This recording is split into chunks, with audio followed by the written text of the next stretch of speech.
আমাদের এক ভাই প্রশ্ন করেছেন যে খ এবং গইন গুণনা করে পড়া ও না পড়া দুইটাই সাহি।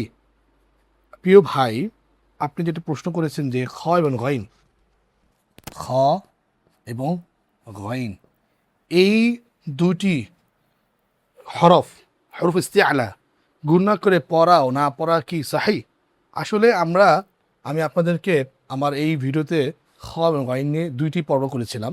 সেখানে বলেছিলাম যে শুধুমাত্র খ এবং গইন রেওয়ায়েতে রেওয়ায়েতে আবি জাফর রহিমুল্লাহ তিনি কি করেছেন? ইখফা গুন্না করেছেন। কিন্তু আমরা যে মুসহাফ পড়ি, যে কোরআনটা পড়ি, সেই কোরআনে কিন্তু যে কোরআন নাম কি আমার অবশ্যই আমার অনেকগুলো ভিডিও দেখছেন। তো সেখানে আমি বারবার বলেছিলাম যে আমরা যে মুসহাফটা পড়ি সেই মুসহাফের নাম হচ্ছে হাফস আন আসিম মিন তারিকি শাতিবিয়া। আমরা যে মুসহাফটা পড়ি তার নাম হচ্ছে হাফস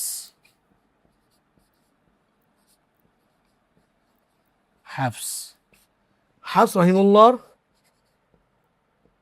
ক্ষেত্রে উনি খ এবং গইন এবং আরও যা কারিরা আছেন 10 কারি কেরাতে তরিক শাতিবিয়ার ক্ষেত্রে, তারা সবাই খ এবং গইনকে ইজহার করে পড়েছেন।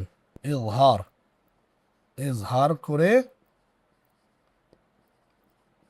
করে পড়েছেন। শুধুমাত্র রেওয়ায়েত আবি জাফর ক্ষেত্রে ইখফা করে পড়া হয়েছে।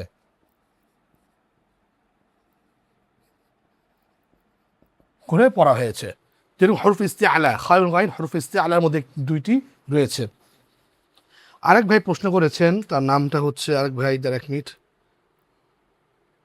আরেক ভাই না কই গেল, আরেক ভাই এমডি সাকিব ভাই বলেছেন যে আমরা কোনটা পড়ব? আমরা সবাই এই যে ইজহার স্পষ্ট করে পড়ব। কার মুসহাফ? তার নাম হচ্ছে হাফস আন আসিম রহিমুল্লাহর ক্ষেত্রে আমরা খ এবং গইন কে আমরা ইজহার করে স্পষ্ট করে পড়ব। শুধুমাত্র রেওয়ায়েত আবি জাফরের ক্ষেত্রে খ এবং গইন ইখফা করে পড়তে হবে। আজকে আমাদের প্রশ্নপত্রের প্রথম পর্ব। ইনশাআল্লাহ আমরা আস্তে আস্তে দ্বিতীয় পর্ব তৃতীয় পর্ব নিয়ে আলোচনা করব। আপনারা আমাদের সাথেই থাকবেন। আসসালামু আলাইকুম ওয়া রাহমাতুল্লাহি ওয়া বারাকাতুহু।